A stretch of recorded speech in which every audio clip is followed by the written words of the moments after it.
Ahanba maktada Salai Story Channel gi mahu sinjaduna Panthoi Mangang na mayambu taramna oksabaga loinana ikokno na khurumjari. Ngasi su mayam gi damakta nungairaba funga wari ama puduna lakjari. Wari asigi mamingna Lousing leibi Ningthougi nupi. Wari asibu ibirakpana Athouba Meetei. Thaina mamangai leibaki Ningthouda ngaujabi leisabi macha ama leirami. Aduga nupi ado magi ngangthorakpa wahai wata mioi khudingmakna yamna pamba oirami. Nupi dugi wahai khudingmak misum laiwapui.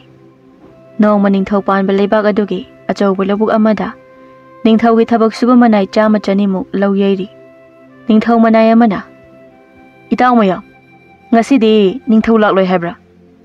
Manai amana Ningthou haibiu itaw khangde laktauribra. Ngasidi konungda phamnaibasingi mifam amasu lei haibani sanapatina.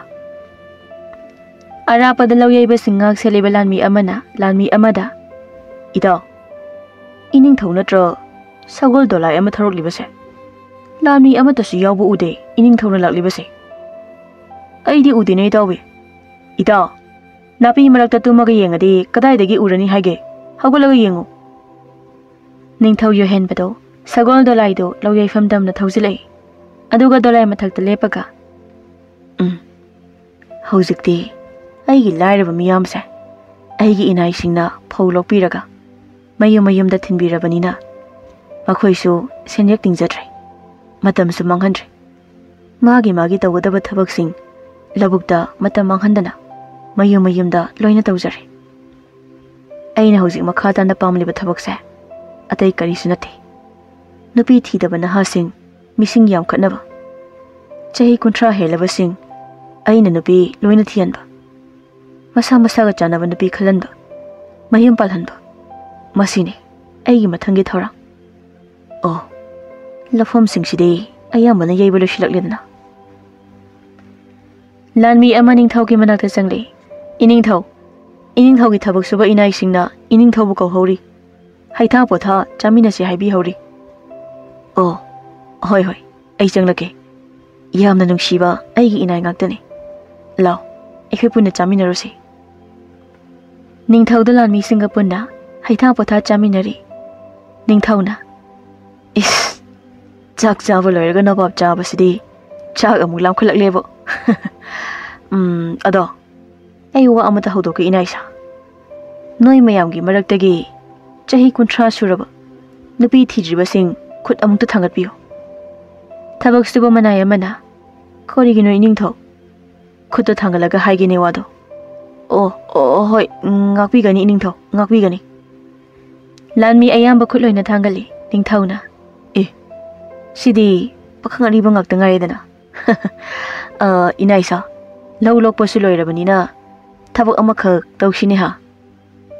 Ningthougi yathang tung injanaba sem sajari Ningthou tawgadaba thabaktu yathang amukta tawthabiro. Mayam konungda phamnaiba sing yauna tanagadaba wafamni pakhangari basing nupi loina thinanabagi wafamni aina hodokadoise. Konunggi mifamse lakliba nomaijing namita famlasi. Ningthouna pakhang aribasing nupi thibagi wafamdo leibak sinba thungna tanare. Ningthougi wafamdo leibaktu leiriba leisabi aribi singdi saubana hingkanarami.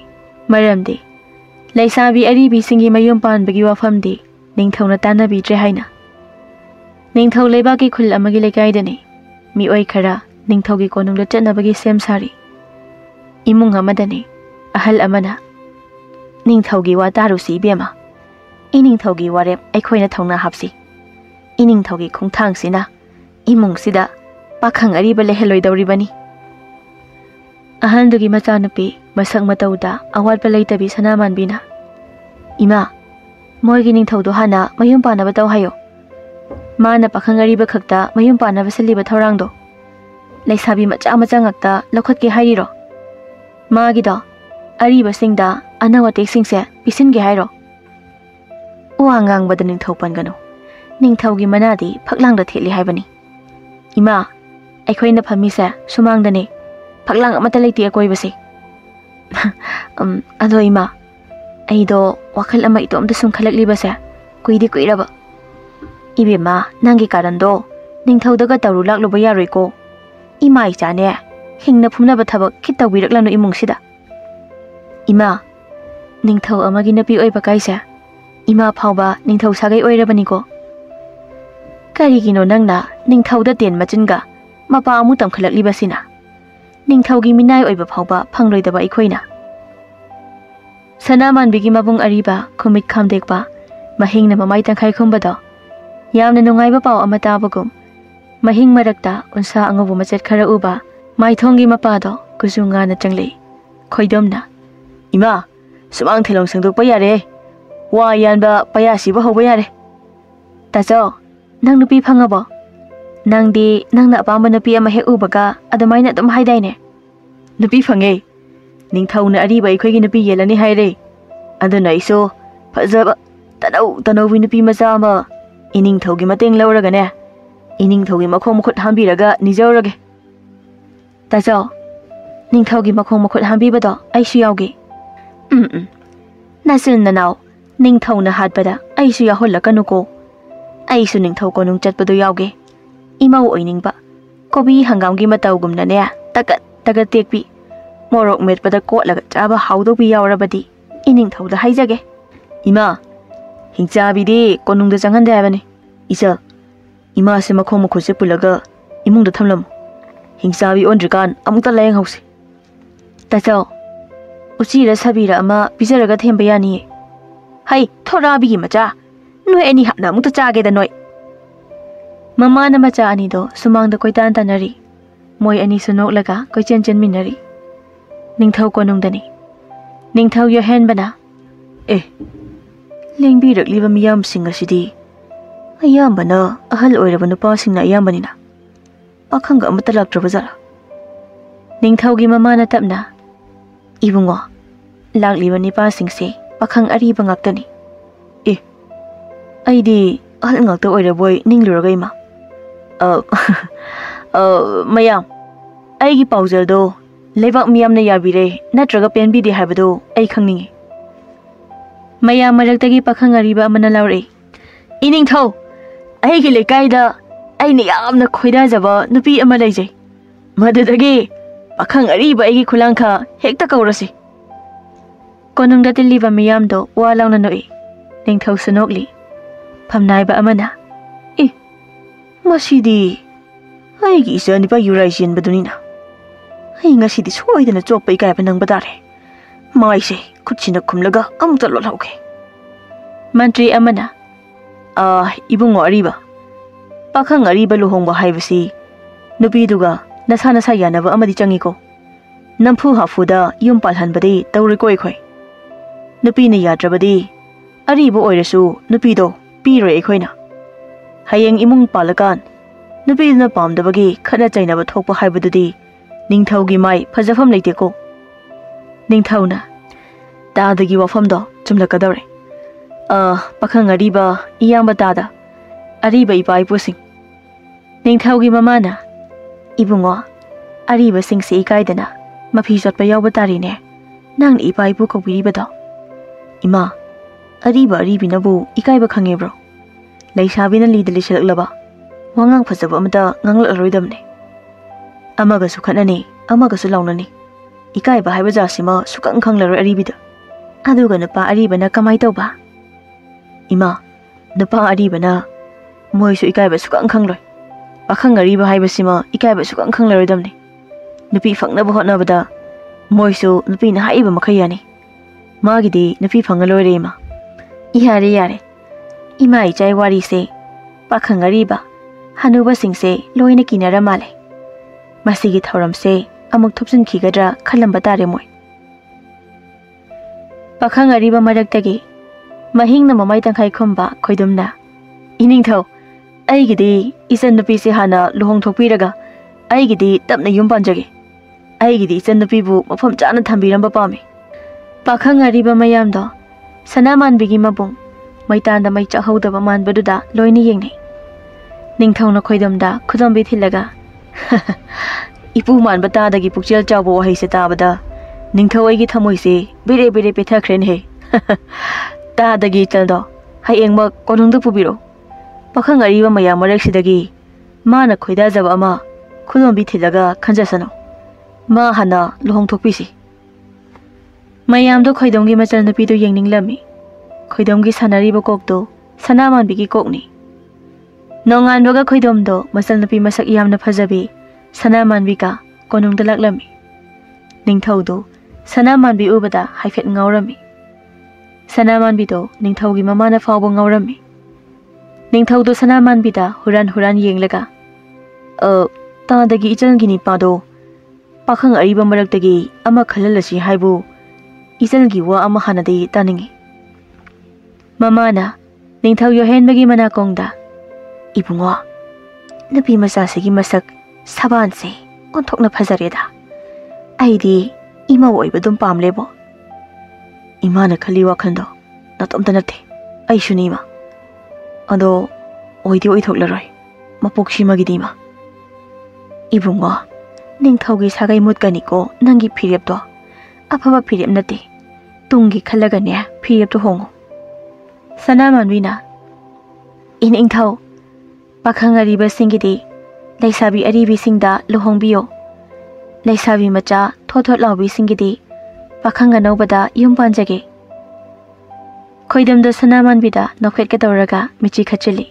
Ningthouna ima ichalgi machil manause buksel yamna chawine ko wakhal leine mabung sina machalgi khaliba aduga machal nupi sina mo miyamgi khanba leisabi aribi singi amuk khaliba. Leisabi aribi singina pakhang ariba singa lohongba haiba ichalgi wafamdo khanase. Aribi singse aribada mayum loina paladi machaga mata phangdaba tare. Aduna masigi wafamse kona aigi thabak mai paklakanda haudoklage nauna amuk. Mamana hai ibungo hayengmak leisabi aribi singdo konungda loina kausi adugane pakhang ariba singsiga magi wakhal janaba khanjarasano.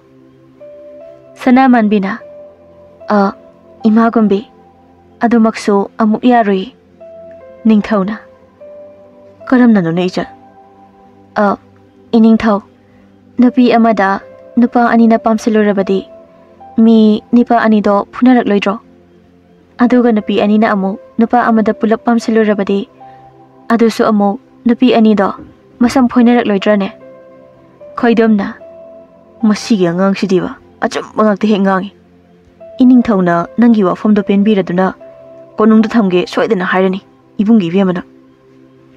Ningthougi mamana aduni ni he ibungo konungda mi khonbi magumbi ama thamba mathau tai ni he. Ibungo nangsu aina khaliba makse khanbra ha akhoi ma sidiba aina khanbu wakhanse hekta khangle me ba khoi ma se. Sanamanbido khoidamda nafeka tawsili. Ningthougi mamana khoidam yauna Sanamanbi machil manaudo Ningthougi manakta leirona lehelami.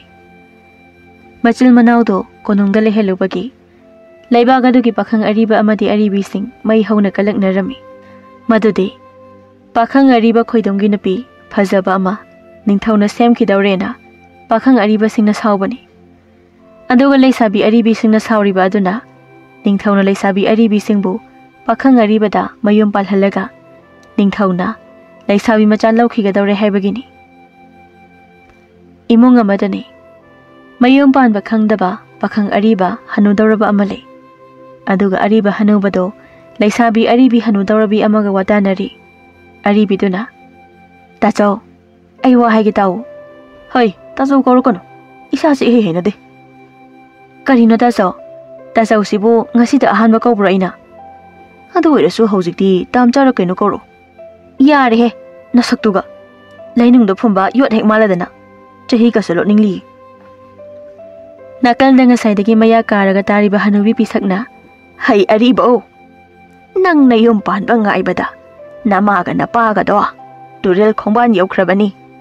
Moi ani su yum thengna pale bodi haibu phana kuina dia ngaijarambani mamaudo iboksu yare inakta u akang manbi amale pisigi mayum panbi wadi nongmata sukan khana khiba nateba ibokna adoi shwe yamba imaga bajiga do ibokta gi hana matha kakhrineba hai nachal nupi gi masaksi na phajabani na kadai dagi nupa non he machin na machin kaliba adugi su mathakta numi chupa mamai ga makoka se phi adom khomdana leirabadi nupa na pambadi tokro nupa kanana kiroidabano mabo mami nena utubina uda makol hulamba mukusillerega mamai sina cheda maital athitpa haijinba manbi se nupa ka so khandana sariye karino ibo thirabadi phajaba khanpham thoktro athiba masal yumban minarabadi phajaba izadi kadai dagi poktorige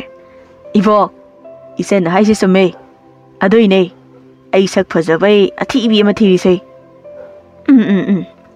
nang na pamisin athibi haiba natro ngasimak ningthau yaunaba pau thage aduga ne thibadagi thibi aribi ama khalhalaga nayum palhange hanawida sat hek hokatpaga phaina amuk phau pairi bana kan da amu yungsinki moi ani su hanubi hairaga chensale leibaga dugi lekai amadani hauzik leisabi aribi amadi pakhang ariba singdo khana nainari ariba amana Ningthougi phajaba ama phangkhre gaino aribi amana Ningthougi phirepto aikhoi yasiko mayam suphang phangdana sikhiba budi yongbu malasu hangoibu malasu iwa ama puraga lairebakta kamina khibada aidi pami leisabi singdo aribi dugi wadu da suganai ariba amana matomta usitrada masigi aribi se aikhoi nupi sung thidana sikhiba budi aikhoi su pamde aduna aikhoi su noi aribi maraktagi hangkoko malasu chum numit yungbiba malabasu ai sidrikan aigi itu hana sikhibada aina poloibado pambai wani aisu pakhang mayamdo manga kanomnaraga chumi chumi kaisu hainari ariba singa aribi singado akanba marai taunare tanjadu da ningthau lanmi ama sagol paw ama lai lakchari ba sagol mapaw asi atai karigi sunate do pakhang ariba singna leibak asida leiriba leisabi aribi singa sakhang maikhang na hanbagi tanja ama ningthau na piga dawri khudong chaba asigi mayokta ariba nipa amana leisabi anaubi ama hek masani yadana nam hadana koina na bahol ramlaba nipa do iningthau na chahi manga nupi aribi koiba athingba thamgani aduga leisabi aribina nupi ne hanba pakhang machada nungsi pami hairamlaba namdana leisinana bahotna ramlaba aribi adusu iningthauna chahi ahum pakhang ariba koiba athingba thamgani aribi singado sagol paujal adu tabada makok hone ariba amana iningthaugi si aribi amata thamlare haibagi lalong malisha aribi singsi loina muthatnaba sinba lalongni ado kasu kaide aigi nupi fangalore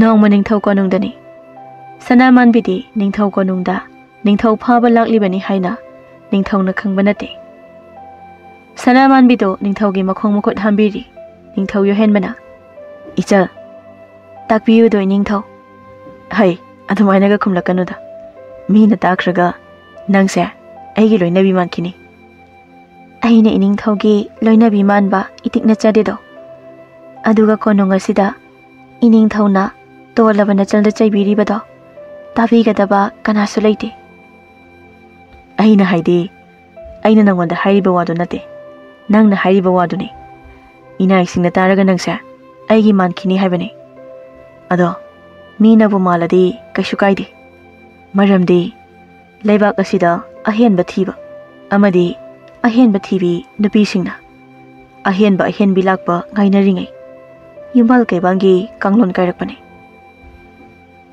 iningthaugi wafamse nachal wakhal amata taba ngamjadri hanagi wari dudagi khara na thaibiba male iningthaugi do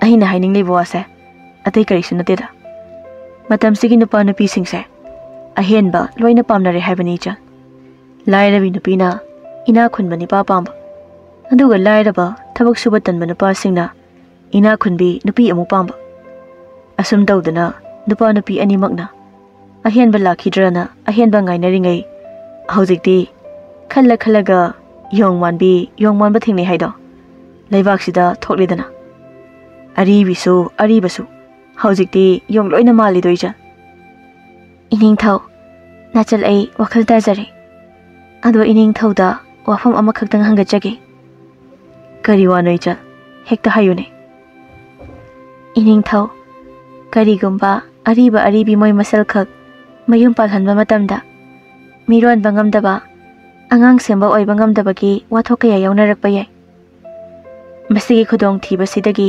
thaidoknaba pambai amata hangatjagi ining thauda ichal nangi khonjal da ai taba nungai ne nangi wakhal da aingonda hayo hoi ining thau pakhang ariba oirabasu leksabi aribi oirabasu masa masana bu yanarabadi yanabasingdo adum khangna loina jasano nuksina khisano haizari base tungi damakdani adudi aidi karam haina singadoriba yumthong khudingi leisabi pakhang macha amamung koktholaga khangna hangadoribra nate ining thau pakhang ariba singase subanomba loina kalhallo ining thauna napa nabi khudingmak senthok lambi loina pibiro oh nang haisi sel tahalo hari natro sel thokna naba ahoi ining thau masa sel thokna dabadagi ahen bathinarak pangaktani napi singsu masa gi chanaba phisa lonsa atai napi singi tawbiya ba thabak kaya suhan bangamlaba makhoisu ahen banipa makhoi ba thakpi bangam gadabani pa thirak laroi makhoi nasu imung pu bangam lani hoine ichanggi wafamse ahen bathinarak liba singse masa matik chanaraktabadagi thokliba ngaktani ko migi mating lauraga hinninglakpadagi ni ko isalgi wakhal ningthau oina thak wangnei kai khumnei isalgi wakhalonse thabak oina pangthoknaba ai yathang dauktarage hujima hoi ningthau nongma machil manaw ani do ka amada wari sari khoidamna ahen ba khara pamjaboi wani isal se afabu wakhal dikhan mani tasau ngasi tasau na yum pandana leiri base imungi khalingai natra ining thaugi mapaduna ningthau oidingai leibak sigi mi oisingda hingnabagi kari lambi pibirambage lanmi oiba phawba misang mi khainai na khankhibani maram sinane hingnabagi lambi thiringai leibak sida pakhang ariba amadi leisabi aribi masing thingamdane hengalakliba se mayum punaba hotnaringai aduna aidi mina ikaiba khangde hairasu ningthause aigi nupa namdana oidoribani tasau khangdre bem ngambungam dai oiradi ningthau oirasu pharo sinaigidi ikaiba bu khangdraba hosing matam sidadi ina khulabane ngasai machil manawna leiribado chakhumda oira male ningthaugi mamado machil manawna ngangnaribado thongjinda lona taraga nokli asuk wakhal leibi nangnabo aidi nangna isani pase pharo sini aduga nangi lamando khumjaro sini aigi wadi masil manaw lu khangpre khangna taso ningthaugi mama loina dakhre kori heba ningthaugi mama na ibani na ngangnari base loina dakhre ba ibani ngasidi ningthauna ngakakpa soitre imana haibado chumle ibani lairamnen yorani ngasidi soidana hey apangba ania ai saudine noi ane gi do ai wa haigi tumina taw naning thause amukta sungayo naning thause wasak amangak libani kari wasak no imalaima ai wari do liki subon leba ki ning thauga napa ning thauga yam luna ti nazarami ado noi gi ning thauga subon leba ki ning thaugi masanupi ga piklingai dagi loina tinajabani adabu laibak thibadi subon leibaki ningthaugi machanupi do leina amana naraga sikhibadagi thaudok aduna maram oiraga noigi ningthau simadi ngasidi Leibak asigi ningthau oina leiba natana ngasi fauba nupi thiningbagi wakhan leitre. Aduga mana hausingna amuk leibak sigi aribi singse loina lohong thokpinena tawdana leire. Aduga mana hausingna amuk leibak sigi aribi singse loina lohong thokpiranena tawdana leire. Ima leima adudi iningthau nang ahan makai aingonda lona yenglibadudi kari wakhan khalaga yenglibajano.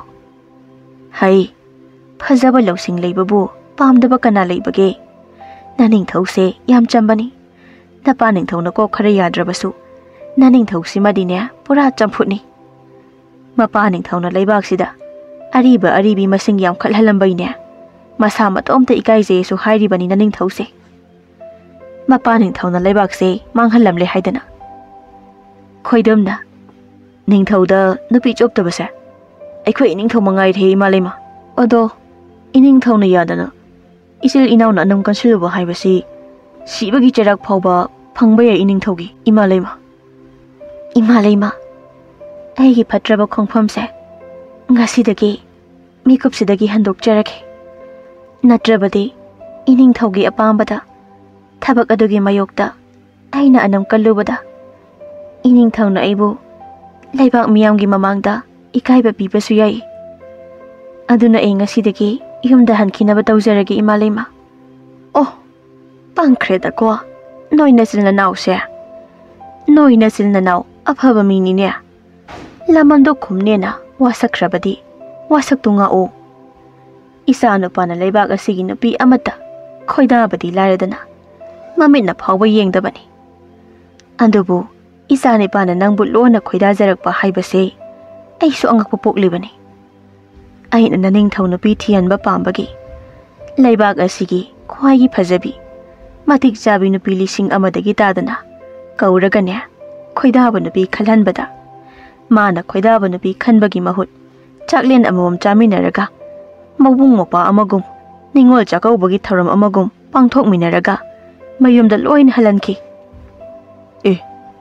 Nupi mayamdo phajaba nupi amata yaudra haisu imalema phajaba nupi ngaktani ado mana mamina phawba yengde nupi singdo ayambana ikaiba saunaba yaunane mayumda loina hanaki senjau paiba imungi nupi kaya amani aikhoina ningthau sagai oijabagi wani aikhoidagi hena ina khunba imungi macha nupi kaya ama yauribani ado aikhoi bungwana ibemada lona makhong makhut hamhandana mamit mana choirakpasida nasil nanaw se lairabi oijarasu yengbagi watabi nasal se imau karamna oheurasige khalakpa yamna koirabani aina aduna noi ani yumda hankiba yade ko naningthau se pharaga law aina tungda phallaga lebisini bema sanaman bidukin gataraga phaglangda haipeka thillaga imalaima ipa ningthauna leisabi aribi pakhang ariba masing yam khalhalamba aduga masigi ningthausina ningthausagi mulhallage khallaba ko hai nangna haido chumine imau oidaubiya chumdra hai bungo chumi imalema aisu tanja phangli kan imagi mateng lauraga aigisu sagai mutanaba phajabi leisabi am thiyorake nangbo nangi namaido yengbada chahidi humfu yeramdo man khreda khoidom naja phangdo man khidreda imalema isa yam phari aisu aigi sagai mutanabagi damak ikaiba yadraba matamne hoji sillang bahaiba sanamanwina senbi langbi tawdana leibak sida leiba ariba nupadagi hauna miriam sing amadi aribi oirakadaba sing ningthauna thabak loina pirami senthok lambi loina pibirami aduga leisabi aribi singsu nupina tawba yaba thabak sing yumthong khudingi ningthauna pibiduna nupa amadi nupi sing senthok lambi loina laklami haujikti pakhang leisa khudingmak sel paiba haibadu oire ahen bathinaba haibadu oinadre ariba anoba thinakhidre pakhang leisa sing magi apamba nungsinaba sing thongnaba hokre ningthau leibak tu Luhongbagi makholna nakong singja yaiba haidu oirare haujikti. Ningthau pakhangsu nongmada luhongba taradagi tadana chatnaba hotnabada awaba ama oirami. Ningthausu nupi amagi mathau tarakle haibadi magi mahut silaga mateng pangbinaba luhongba chatpinaba nupi mathau tarakle.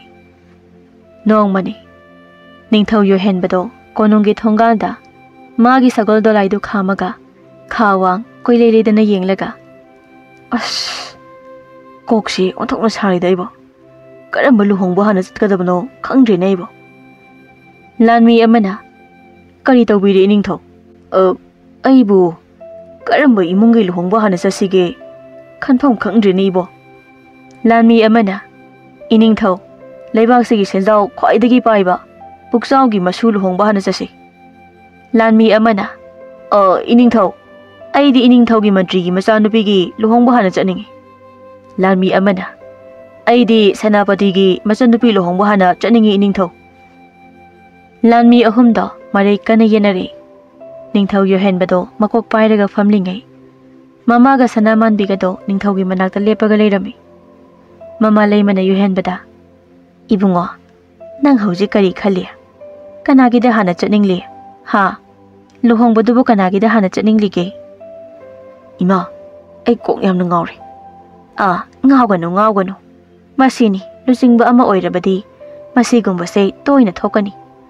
Maram asina nangi mateng pangbiba ngamba mi ama mathau tare haibani haujikti. Imana hainingdo karino ko hairo kedobagi ma ai kok yamna sare ai hauji imana haiba loina yarage khale.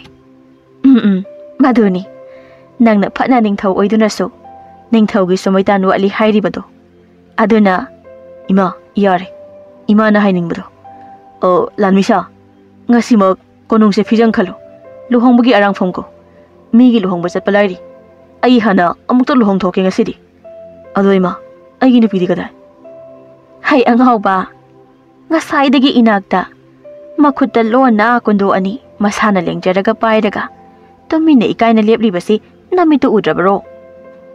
Sanaman bini ikaina Ningthau se kondo asida leijari chatnabi thugaibabudi thokle ado luhongbado horel hongasi hauji kondo huknarase ha kari haiba. Ningthauga sanaman biga namisida leibak pungjau thinna luhonglami aduga khoidomso Ningthauna sinbiduna tanau bi ingtapsabi masak matau changkhonbi leisabi amaga luhongbirami. Amadi Ningthauna sanaman bilaubadagi yamna thajadaba maong amada sel thungi phibam aduki matik chaukhatpa leibak ama oiraktuna leibak ado yam nungaina pankhirami.